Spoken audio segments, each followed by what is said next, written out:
Student, good afternoon. अगले video के अंदर हमने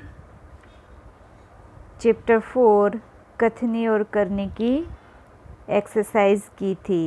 उनके अभ्यास के बारे में हमने जाना था, उनके शब्दार्थ, मुहावरे और अभ्यास के अंदर जो क्वेश्चन आंसर थे वो हमने किए थे। वो जो गद्य समीक्षा थी, आपको एक पैराग्राफ दिया गया था और उनके क्वेश्चन आंसर यहाँ तक हमने किया था। अब आगे है आपका स्वाध्याय। स्वाध्याय के अंदर है क्वेश्चन नंबर 1, अंदाज अपना अपना। अंदाज अपना अपना में आपको एक क्वेश्चन दिया गया है। क्वेश्चन के तौर पे यहाँ है, तो उसके अंदर कथनी और करनी में अंतर क्या है, इस विषय पर अपने विचार लिखिए। तो आपको सोचना है कि कथनी और करनी में अंतर क्या है। आपके हिसाब से आपको अपनी सोच बतानी है। क्या करना है? आपको अपनी सोच बतानी है कि इन दोनों का अंतर क्या हो सकता है। तो अभी तो आप और हम सामने नहीं है, इसलिए आप अपने विचार मेरे सामने इस तरह से नहीं रख पाएंगे। अभी मैं आपको कुछ इनके बारे में बता रही हूँ जिनका आंसर नीचे है, उनमें से ही मैं आपको भी समझा रही हूँ। ठीक है, तो अंदाज अपना अपना क्वेश्चन 1 है, कथनी और करनी में अंतर विषय पर अपने विचार लिखिए। आपको अपने विचार लिखने हैं। ठीक है, तो मैं मानता हूँ कि कथनी और करनी में एकता रखना वीरों और सज्जनों का काम है। कथनी और करनी उसी की एक हो सकती है जो सत्यवादी, निर्भय और साहसी है। चरित्रहीन, डरपोक लोग अपनी कथनी और करनी में एकता कभी नहीं रख सकते। क्या कहते हैं कि जो लोग डरपोक है, साहसिक नहीं है, ऐसे जो लोग हैं, जो चरित्रहीन है, वो लोग अपनी कथनी और अपनी करनी को एक रख नहीं सकते। पर जो लोग साहसिक है, सज्जन है, वीर है, ऐसे लोग जो है वो अपनी कथनी और करनी एक कर सकते हैं। दोनों एक ही बात पे अड़े रह सकते हैं, पर हम ऐसा नहीं कर सकते। हम यानी जो ऐसे लोग हैं वो नहीं कर सकते। जो साहसी है, निर्भय नहीं है, सत्यवादी लोग हैं, वो अपनी कथनी और करनी एक कर सकते हैं। अब आगे है क्वेश्चन नंबर 2,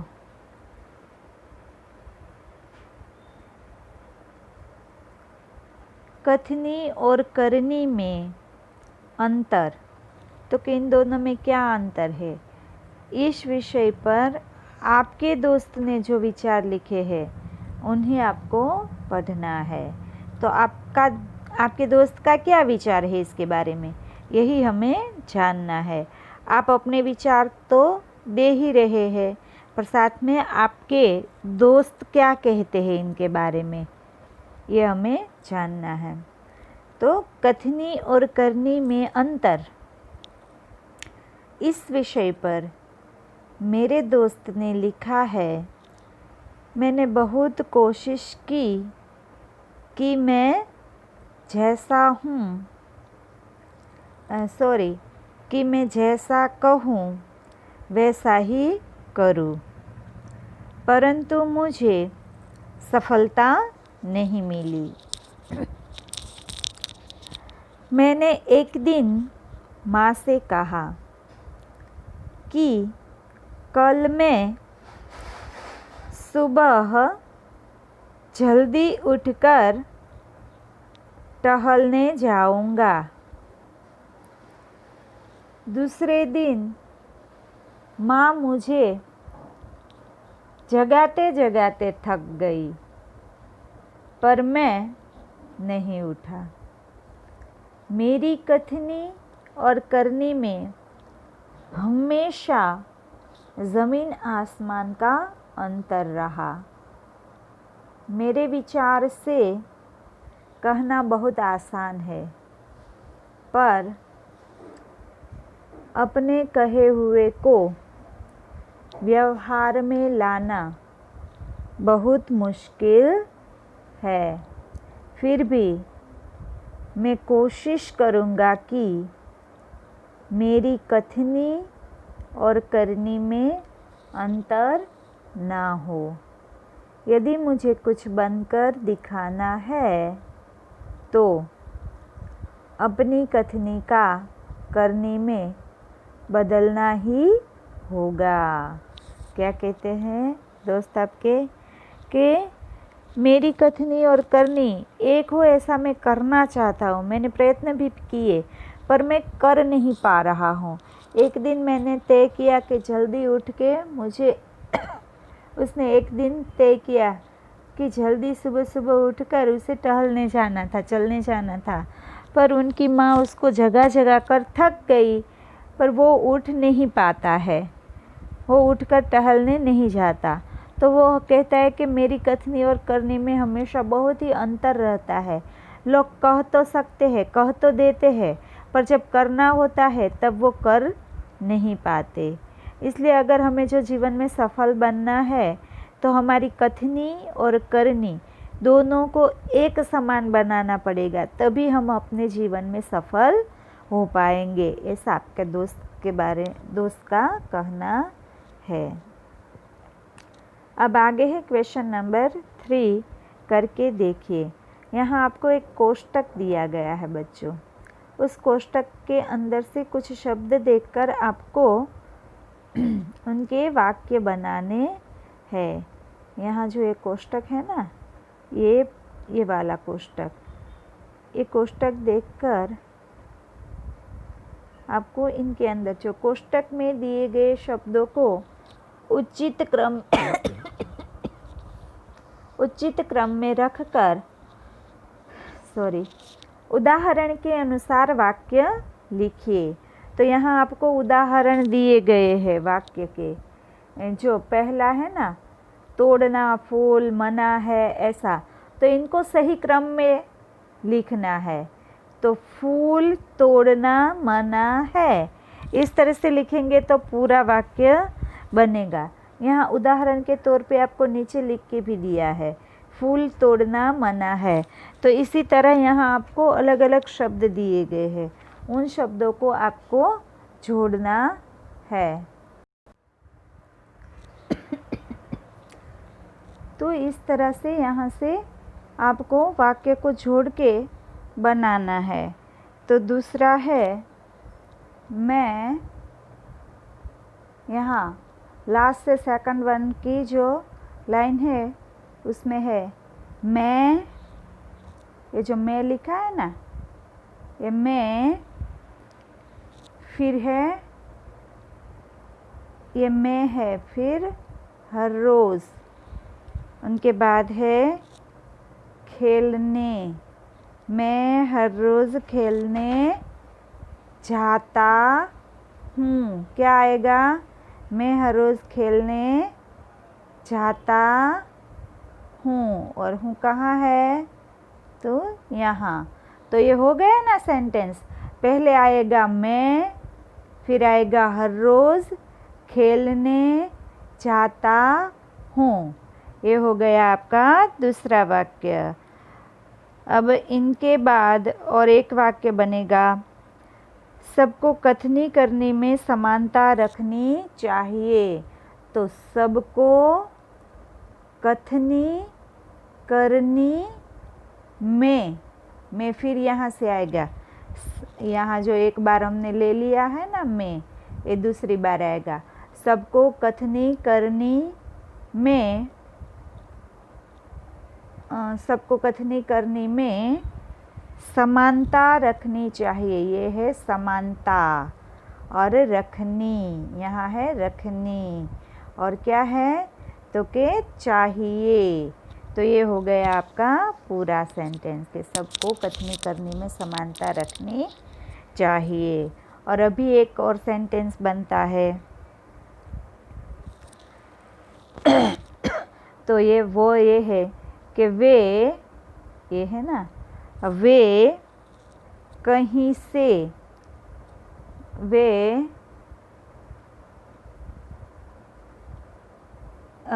फिर से सॉरी, वे कहीं से अच्छे पौधे, तो पौधे लाए, क्या, तो के लाए।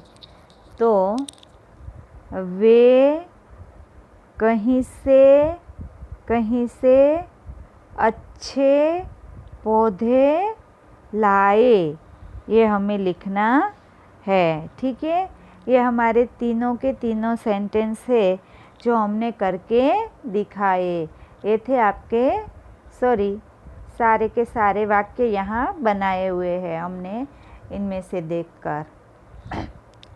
तो अब आगे हम क्वेश्चन नंबर आगे का जो हमारा है वह करेंगे पेज नंबर 26 के ऊपर।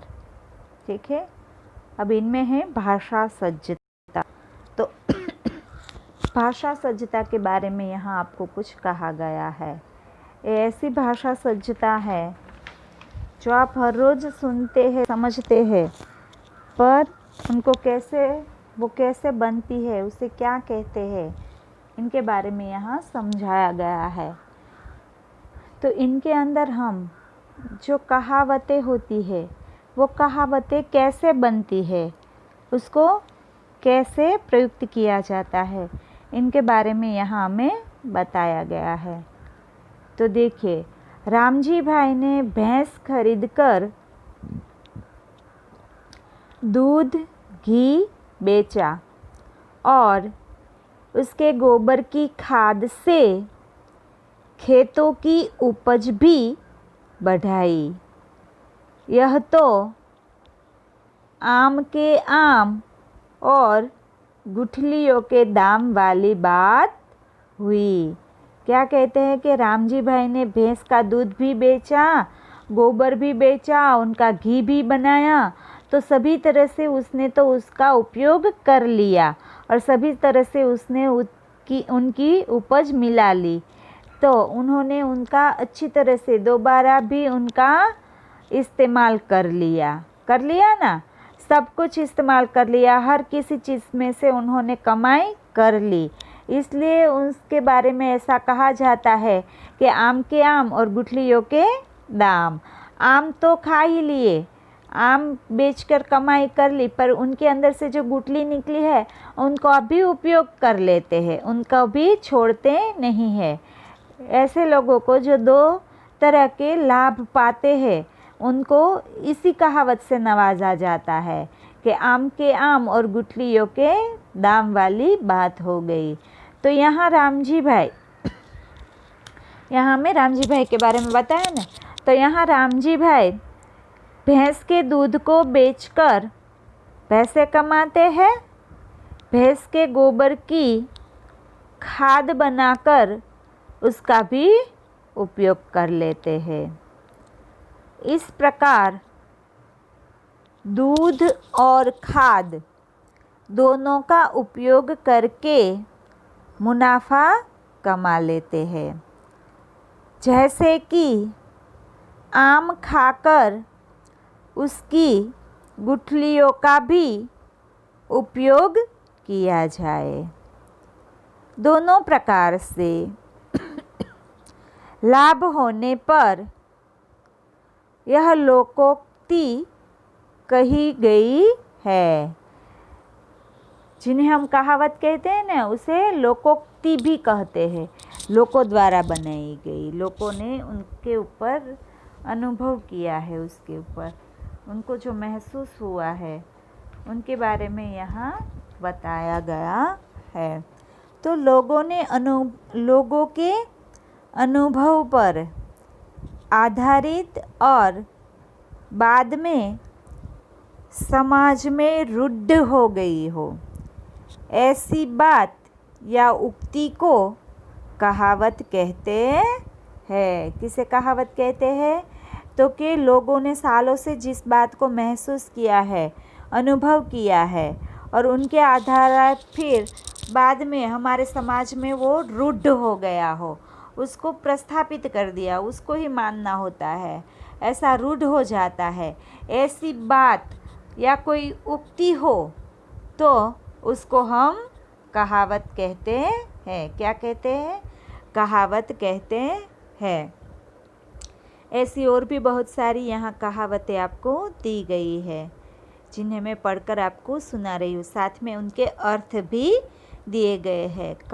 कहावत है और उनके अर्थ है। पढ़िए और समझिए। इनमें जो दिए गए हैं ना, ये सारी कहावतें हैं। आपको अच्छे से दिख रहा है ना अभी? सॉरी।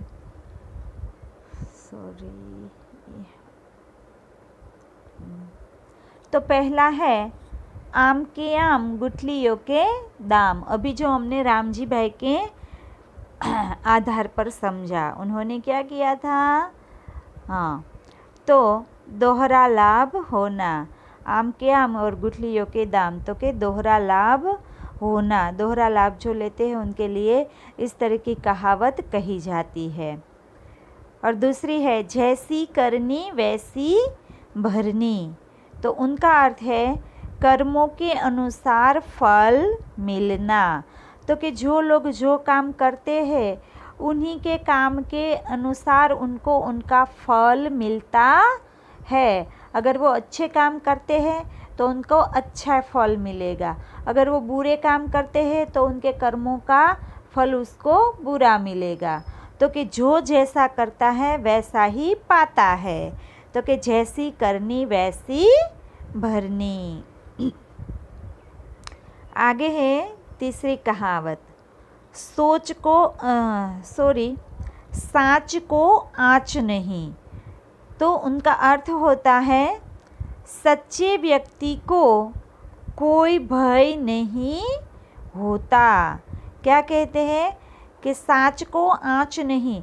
तो कि जो व्यक्ति सच्चाई पे चलता है, सच बोलता है, उनको किसी भी पथ पर किसी का भी कोई डर नहीं होता, उनको कोई भी तरह का भय नहीं होता, क्योंकि वो सच बोलता है और सच काम करता है, इसलिए उनको किसी से भी डरने की ज़रूरत नहीं होती। तो ऐसे व्यक्तियों के लिए कहा जाता है साँच को आँच नहीं। उनके बाद है 4 नंबर की कहावत, काला अक्षर भैंस बराबर।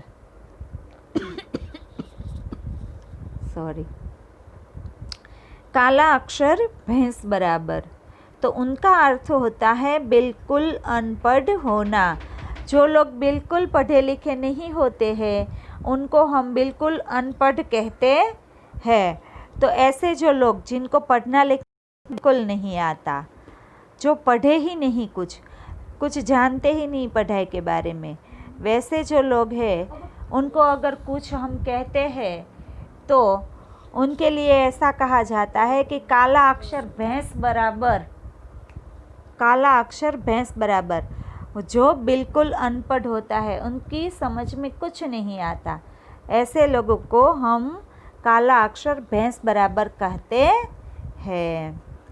अब आगे ये थी आपकी भाषा समझ के अंदर ये कुछ कहावतों के बारे में यहाँ बताया गया था, कहावतें थी। और अब यहाँ कुछ आपको और संज्ञाएं समझाई गई है। जो भाववाचक संज्ञा होती है और समूहवाचक संज्ञा होती है उनके बारे में बात की गई है। ठीक है, यहाँ जो शब्द रेखांकित शब्द है वो कोई न कोई भाव यहाँ दिखाते हैं, तो इन्हें हम भाववाचक संज्ञा कहते हैं। यहाँ आपको आदि शब्दों का अभी बोध कराते हैं। मैं आपको अभी पढ़ के सुना रही हूँ। निम्नलिखित वाक्यों को पढ़कर रेखांकित शब्दों को ध्यान से देखिए, तो पहला है हमें अहिंसा के पथ पर चलना चाहिए। दूसरा सेंटेंस है पहाड़ की चढ़ाई बहुत कठिन होती है। तो ये भी देखिए आप, यहाँ जो चढ़ाई है ना, चढ़ाई वाला शब्द रेखांकित है, तो उनका यहाँ हमें ध्यान में लेना है इस शब्द को। अब तीसरा वर्ड है हमारे व्यवहार में विनम्रता होनी चाहिए। तो यहाँ भी अंडरलाइन है। इनके बाद है चौथा सेंटेंस महात्मा बुद्ध ने शांति, दया और प्रेम का संदेश दिया है। तो इनमें ये दोनों शब्द के नीचे अंडरलाइन है। शांति, दया और प्रेम, ये भी एक भाव दर्शाते हैं हमें।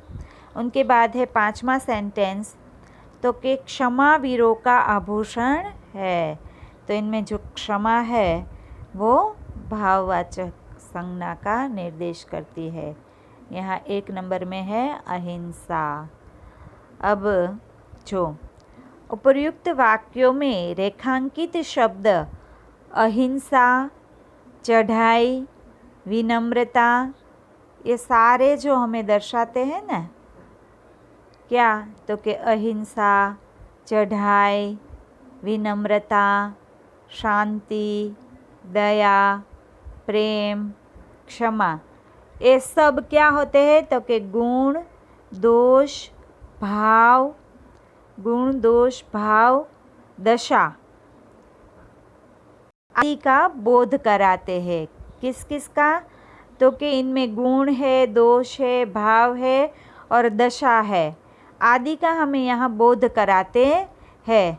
तो ऐसे शब्दों को क्या कहते हैं, तो कहते हैं उसे भाववाचक संज्ञा। क्या कहते हैं, भाववाचक संज्ञा कहते हैं। तो जो भाववाचक संज्ञा की यहाँ परिभाषा आपको दी गई है कि किसे भाववाचक संज्ञा कहते हैं। तो कि भाववाचक संज्ञा जो शब्द गुण, दोष, भाव, दशा आदि का बोध कराते हैं वे भाववाचक संज्ञा कहलाते हैं। यहाँ आपको नीचे कुछ शब्द दिए गए हैं कोष्टक। निम्नलिखित शब्दों में से भाववाचक संज्ञा के चौकोर पर सही राइट निशान कीजिए। आपको सही का निशान करना है, ठीक है। तो अभी यहाँ आपको कुछ शब्द दिए गए हैं, उन शब्दों के अंदर जो भाववाचक संज्ञा है वहीं पे आपको राइट का निशान करना है। तो पहला है सच्चाई, फिर है सच्चा, ऊंचाई, ऊंचा और बचपन।